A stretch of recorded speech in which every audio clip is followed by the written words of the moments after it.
días. ¿Qué es la mano negra? ¿Qué entendemos nosotros como mano negra?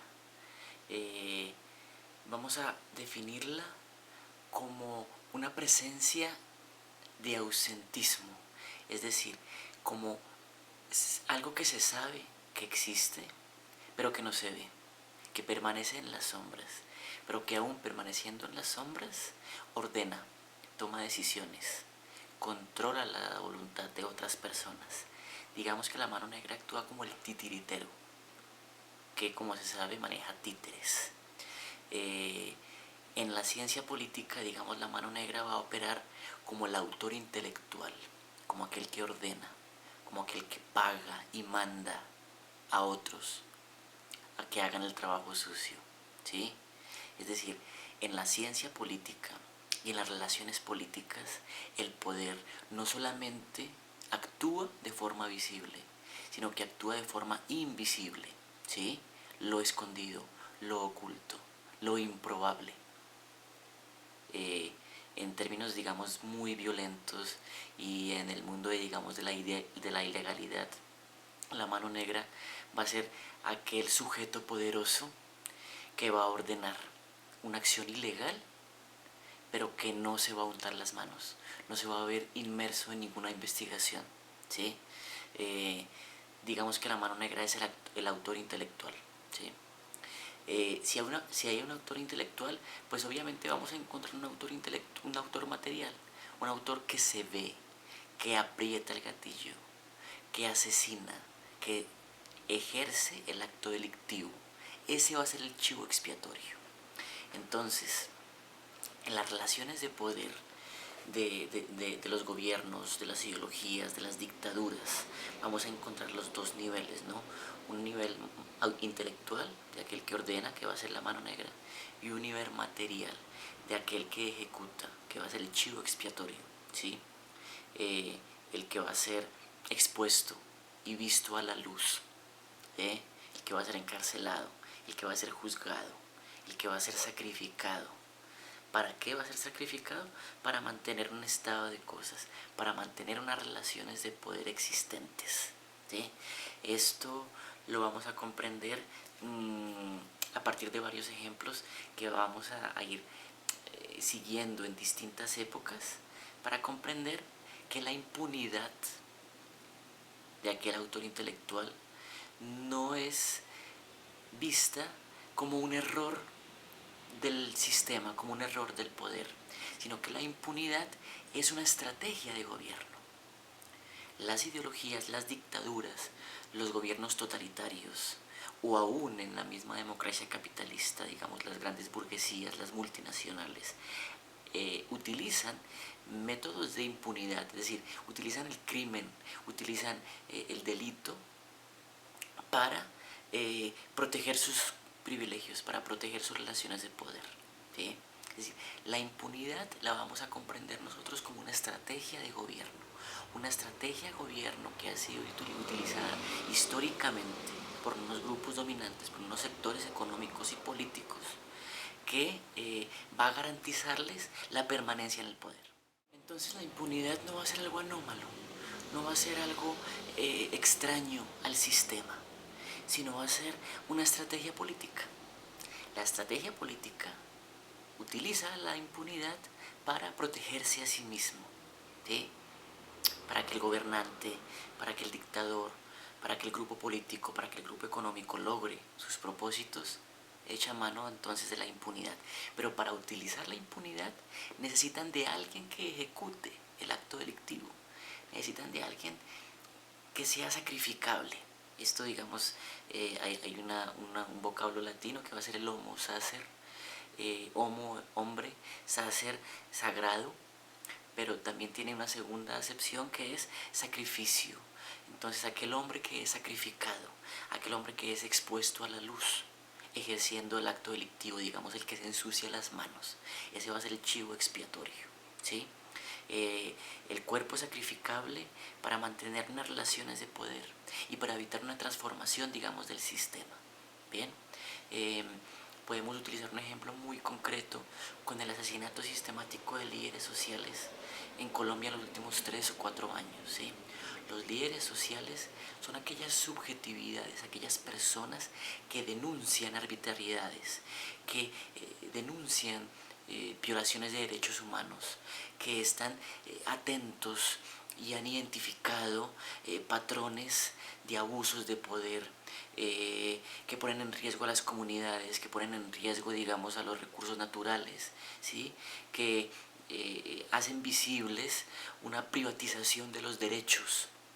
Cuando esos líderes sociales se convierten en líderes comunitarios y su voz empieza teniendo eco, empieza a ser escuchada por otros y se convierte en una caja de resonancia que puede llegar a los medios de comunicación, que llega a los medios de comunicación internacionales, a los medios de prensa, digamos, alternativos, que los escuchan, pues los que son expuestos por los líderes sociales, sea un político, sea una empresa multinacional, o sea una empresa nacional, o sea un grupo mafioso, o sea una empresa criminal, van a utilizar a un chivo expiatorio para que elimine al líder social, al líder comunitario, al defensor de derechos humanos, ¿sí?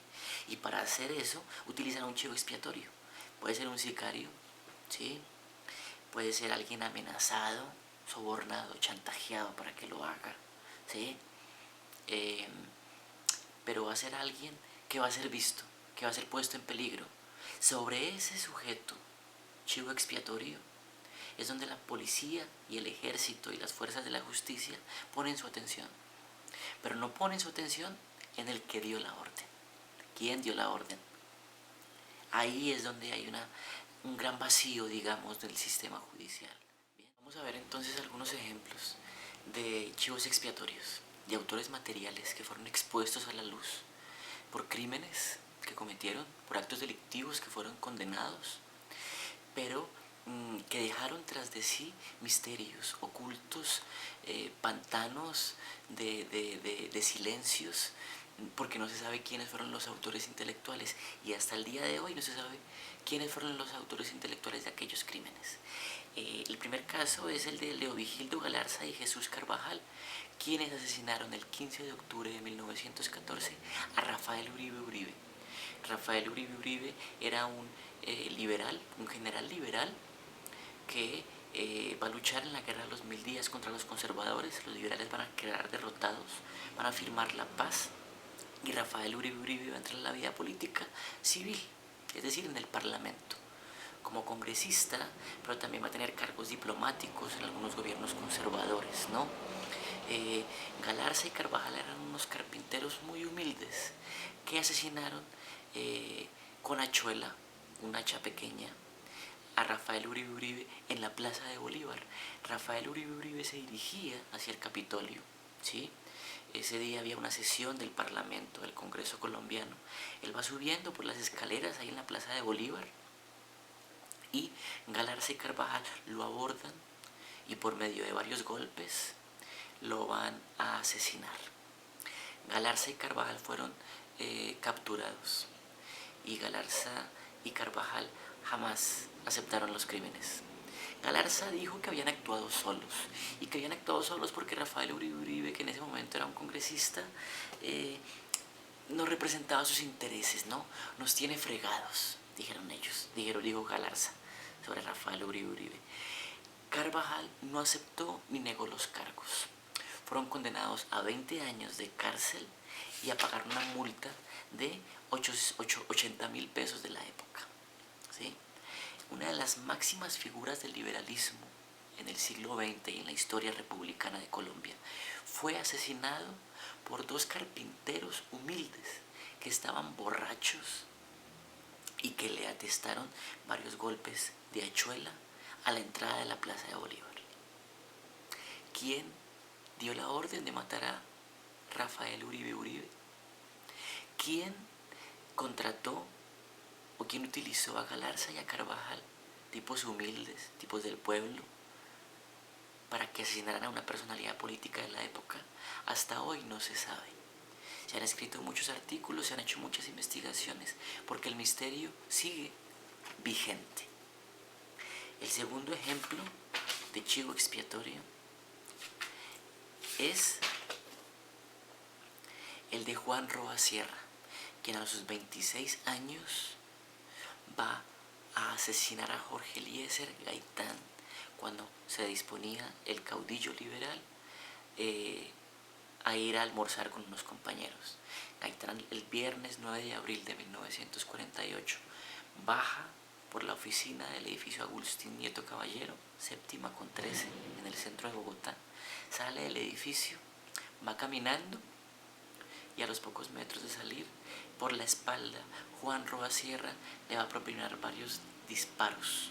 Gaitán va a caer, va a ser llevado a la clínica central y a las pocas horas va a fallecer. El asesinato de Gaitán va a generar el evento del Bogotazo, ¿no? La furia popular, la frustración del pueblo al ver a su caudillo muerto. Recordemos que Gaitán representaba la esperanza de cambio político para la época. Gaitán se enfrentaba tanto a la élite conservadora como a la élite liberal. Para Gaitán, ambas élites eran una misma oligarquía. Y el apoyo de Gaitán, el apoyo popular de Gaitán, pues tenía muchos enemigos muy poderosos. Juan Roa Sierra va a ser capturado. Un policía lo va a capturar. El policía se va a dar cuenta que la turba, el pueblo colombiano, que la furia popular se viene contra Juan Roa Sierra. Y el policía lo va a llevar hacia una droguería, que va a ser la droguería Granada. Hoy en ese lugar se encuentra el Banco de la República. Antes era un hotel, que era el Hotel Granada. En la planta de abajo, en la avenida, había una droguería. El policía va a llevar a Juan Roa Sierra y estando adentro de la droguería va a cerrar para impedir la llegada de los manifestantes que furiosos pedían la cabeza de Roa. El policía le pregunta a Juan Roa Sierra por qué lo mató, ¿sí? Y unos dicen que Juan Roa respondió: no le puedo responder esa pregunta. Otros dicen que Juan Roa respondió: son designios ocultos que están mucho más allá de mi poder. La magistral novela de Miguel Torres, El crimen del siglo, que explicamos en una clase pasada, narra esta escena importantísima. Cuando Juan Roa Sierra mira al policía y le dice: no puedo responder quién me contrató. Yo fui porque todos me vieron, porque eran las 1:05 de la tarde. Pero más allá de eso, el misterio queda oculto, ¿sí? La mano negra que contrató al chivo expiatorio, que en este caso es Juan Roa, queda en el misterio. La droguería va a caer, la puerta va a ser abierta a la fuerza. Juan Roa Sierra va a ser linchado, llevado arrastrado hasta la plaza de Bolívar. Y lo que sigue después se conoce como el Bogotazo. El centro de Bogotá incendiado, destruido, ¿sí? Y este evento va a generar el posterior surgimiento de las guerrillas y el conflicto armado colombiano, ¿no? Con la caída de Gaitán se da inicio a una etapa de violencia en Colombia, en donde muchos campesinos liberales se van a armar porque desconfían tanto del gobierno conservador como de la élite liberal. Se van a armar y ya para los años 60 estos guerrilleros liberales se van a convertir en guerrilleros comunistas, ¿sí? Y es el famoso libro de Nicolás Buenaventura, de la guerrilla liberal a la guerrilla comunista, contada a partir de los eventos del Bogotazo, ¿sí? Lo más interesante es que Gaitán va a morir en 1948, va a ser asesinado por Juan Roa Sierra. Pero hasta 1978, la Sala Penal del Tribunal Superior de Bogotá no va a dar su sentencia. 30 años después, 30 años se demoró el Tribunal de Bogotá para dar su sentencia. ¿Cuál fue la sentencia del Tribunal de Bogotá? Que Juan Roa actuó solo, sin ayuda, que él mismo planeó y ejecutó el crimen. Sobre esta sentencia se ha escrito muchísimo, porque el manto de misterio y lo oculto de este crimen pues atraviesa toda la historia de los últimos 70 años en Colombia. Evidentemente fueron manos muy poderosas los que hicieron de Juan Roa Sierra un chivo expiatorio y que produjeron este asesinato icónico, magnicidio en la historia colombiana. El último caso es el del chivo expiatorio Lee Harvey Oswald, quien el 22 de noviembre de 1963 asesinó a John F. Kennedy, ¿sí? Uno de los asesinatos más emblemáticos del siglo XX, ¿no? Kennedy va en su coche, ¿sí? Y cientos de metros, un francotirador, un sujeto con un rifle, lo asesina. Harvey Oswald va a ser capturado, ¿sí? 20 pocos minutos después, perdón. Pero cuando capturan a Harvey Oswald y le hacen la indagatoria, Harvey Oswald niega. Y él en continuas declaraciones dijo: me están utilizando de chivo expiatorio, yo no asesiné a Kennedy. 2 días después de que capturaran a Harvey Oswald, lo sacan de la celda y lo sacan de la comisaría de policía para ser llevado a indagatoria. Y cuando iban caminando hacia la patrulla, hacia la salida, estaba lleno de periodistas, ¿sí? Recordemos que bueno, era un presidente y todos los ojos del mundo estaban puestos en qué va a pasar con este tipo que lo asesinó, ¿no? Entonces estaba lleno de periodistas y ya saliendo de la comisaría, Jack Ruby, un empresario, se va a acercar a los policías que estaban custodiando a Harvey Oswald y lo va a asesinar. Es decir, matan a Kennedy, cogen al asesino o al presunto asesino. El asesino niega y en repetidas ocasiones dice que lo están utilizando. A los 2 días, el presunto asesino es conducido a una indagatoria. Cuando lo van conduciendo por la comisaría de policía hacia la patrulla para ir a atestiguar ante el juez, un sujeto, Jack Ruby, lo asesina. ¿Por qué lo asesinó Jack Ruby? ¿Por qué Oswald en repetidas ocasiones negó el crimen? Evidentemente en los 3 ejemplos, el de Rafael Uribe, el de Jorge Eliezer Gaitán y el de John F. Kennedy, fueron manos negras muy poderosas que hasta el día de hoy están en la oscuridad. Hasta el día de hoy son 3 crímenes que han quedado en la impunidad. Bien, termino como empecé, y es una invitación a reflexionar la impunidad, no como errores del sistema político, judicial y económico, sino como estrategias del sistema político, judicial y económico para mantener las relaciones sociales y para mantener mecanismos de silenciamiento, ¿sí? Y de miedo en la población que se atreve a denunciar, que se atreve a hablar. Rafael Uribe, emblemático político liberal. Jorge Eliezer Gaitán, la esperanza del pueblo para los años 40 en el país. Y John F. Kennedy, presidente demócrata, ¿sí? Asesinados. Los autores materiales se encontraron. En el caso de Kennedy ni siquiera lo sabemos, pero los intelectuales jamás se encontraron.